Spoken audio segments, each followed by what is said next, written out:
Michel Martelly, vous avez été un farouche opposant, réellement un opposant très proche des militaires qui se sont opposés à Aristide, au président Aristide. Ça caractérise beaucoup votre.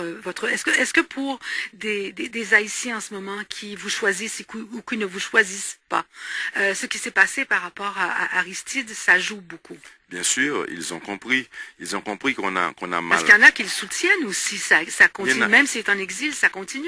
Mais je Euh, dois vous dire que le système en place maintenant, c'est le système imposé par Aristide depuis tantôt 25 ans, et c'est ce système-là qui a échoué, parce que même quand on avait beaucoup de choses à reprocher à Duvalier, on aurait pu corriger les erreurs du passé. Par exemple, on a renvoyé Duvalier, c'est pas grave, mais pourquoi écraser sa maison alors qu'il y a des gens qui dorment encore dans les rues? On a renvoyé notre armée, c'est pas grave, mais pourquoi renvoyer l'armée pour la faire remplacer par une force internationale qui vient jouer le rôle de notre armée, pendant qu'en renvoyant la nôtre, nos jeunes restent sans emploi dans les rues. Et donc, on aurait pu mieux faire, on aurait quand même pu mieux faire.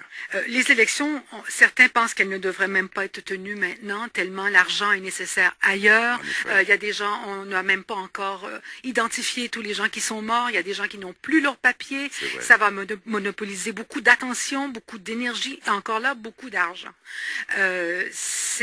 Vous y croyez, ben, forcément vous y croyez, puisque vous vous présentez, mais vous ne pensez pas que ça va être un irritant pour la Je population? dois vous dire que vous avez là complètement raison. On aurait pu mieux faire avec cet argent. Par contre, attendre encore 5 ans, 2 ans, 3 ans avec ce système en place là, ce serait assurer et s'assurer que la misère persévère, qu'elle subsiste encore. Il faut changer ce système, un système qui n'a aucun sens. Ils n'ont aucune vision, aucun plan. Bon, vous avez tantôt parlé des gens qui vivaient encore sous les tentes. Je dois vous dire que, et là c'est une preuve de manque de bonne volonté, puisque il s'agissait seulement pour l'État d'identifier des terrains.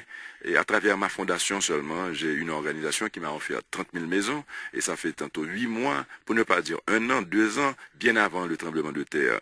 Je cherchais encore des terrains de l'État. Et jusqu'à aujourd'hui, on n'arrive pas à en trouver.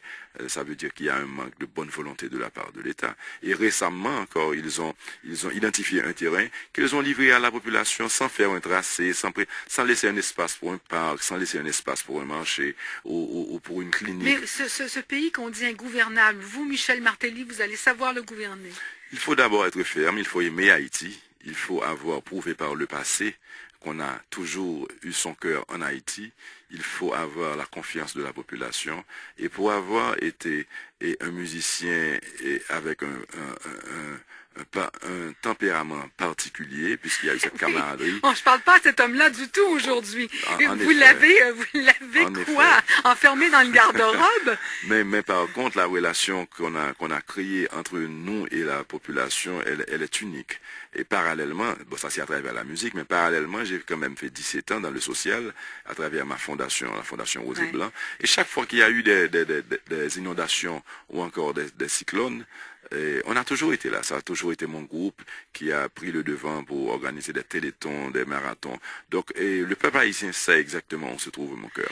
Où vous étiez, vous, au moment du tremblement de terre? Je suis parti la veille en Floride, je suis parti le jour d'avant, puisque c'était l'époque du carnaval. Dans un mois, on allait avoir le carnaval. Et l'endroit où vous habitez en Haïti, ça tient debout? Chez moi, ça tient debout. Quelques murs sont tombés, mais ça tient debout, grâce à Dieu. Mais on a tellement perdu de gens, d'amis et de parents que on peut même pas y penser. Pourquoi vous êtes ici en ce moment-là, à Montréal, en tournée? Là, vous parlez à ce micro. Quand vous parlez au micro, vous pensez que vous pensez spécifiquement, vous disiez qui lorsque vous Bon, je dois parlez? vous dire que c'est tout un tout, puisque je viens ici pour rencontrer ma diaspora, la diaspora haïtienne d'une part. Ils ne votent Et pas, eux, encore, hein? non, ils ne votent pas, mais ils influencent quand même. Ils influencent. Et surtout aussi pour encore rencontrer mes amis québécois, canadiens, et leur dire encore merci, puisque je connais cette histoire d'amour qui existe entre le Canada et Haïti. Et il est important que cette relation continue, et Oui. je suis là pour ça. D'ailleurs, pour dire merci aussi, et pour tout ce que vous avez fait pour Haïti après le séisme, que ce soit les médecins de Sherbrooke qui étaient descendus à Léogane pour sauver des vies, et ces levées de fonds au centre des Trois-Rivières, Centre d'achat Trois-Rivières, la CECI qui a tellement fait de choses avec ses conteneurs et toutes ces histoires-là que je connais. Donc quand je passe au Canada, c'est pour dire merci, c'est pour rassurer, c'est pour dire que la relation, je compte beaucoup sur la relation qui existe déjà et je compte sur votre support moral et beaucoup plus que financier, sur votre assistance, sur votre coopération. Lorsque vous allez faire campagne, là vous êtes un homme très très élégant. Allez-vous aller, par exemple, je pense aux réfugiés, on voit beaucoup ces images-là. Allez-vous vous présenter devant eux, habillé comme vous l'êtes maintenant? Je dois vous dire que je suis probablement le seul homme qui puisse le faire maintenant, parce que je cours justement ce qu'ils appellent les ghettos. Et dans les ghettos, on ne voit aucune photo de candidat, excepté les miennes, puisque j'ai vécu avec ces gens. Quand je me suis opposé au régime Lavalas, je ne me suis pas opposé à la population, je ne me suis pas opposé aux démunis, je me suis opposé à leur leader qui, je pense, pour avoir été un prêtre, n'aurait pas dû accepter le supplice du pneu enflammé. C'est tout. Est-ce que vous allez danser nu sur le toit du palais présidentiel? Ça serait difficile dans l'état où est le palais, mais vous avez dit ça, c'était en 97? Je dois vous dire que dans ma vie artistique, j'ai été l'homme le plus fou du monde, et on a bu sur scène, on a tout fait sur scène.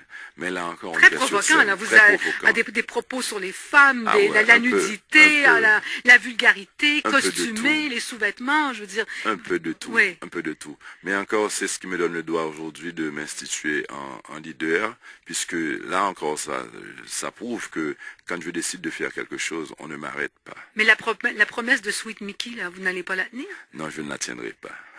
Parce que vous êtes devenu Michel Martelly. Michel Martelly. Qu'est-ce que vous allez faire du palais présidentiel? Pour vous, ça vaut la peine de mettre beaucoup d'argent là ou pas? Là maintenant, il y a des priorités. Il faut retirer les gens sous les tentes, il faut créer des emplois, il faut relancer l'agriculture en Haïti, il faut rétablir la sécurité, il faut donner la santé, l'accès à la santé à la population. Donc le palais national, si on a assez d'argent, on pourra parallèlement travailler là-dessus, mais il ne s'agit pas pour le président d'avoir une jolie demeure ou une grande résidence. Il s'agit de redonner de l'espoir à la population, de dévier Haïti du système qui lui a été imposé et de dévier de la direction dans laquelle on va. Alors, il y a un forum des affaires Québec-Haïti qui a lieu aujourd'hui et demain, ici à Montréal, à l'hôtel Le Plaza Holiday Inn. Est-ce que vous participez à cet événement-là? Bon, je n'étais pas au courant, je suis arrivé il y a 2 jours, mais là, je vais en parler à mes amis, on va essayer de passer. Merci beaucoup, Michel Martelly. Vous permettez qu'on écoute Sweet Mickey? Bien sûr, Christiane. Oui. Michel Martelly, candidat à l'élection présidentielle en Haïti. Les élections auront lieu au mois de novembre.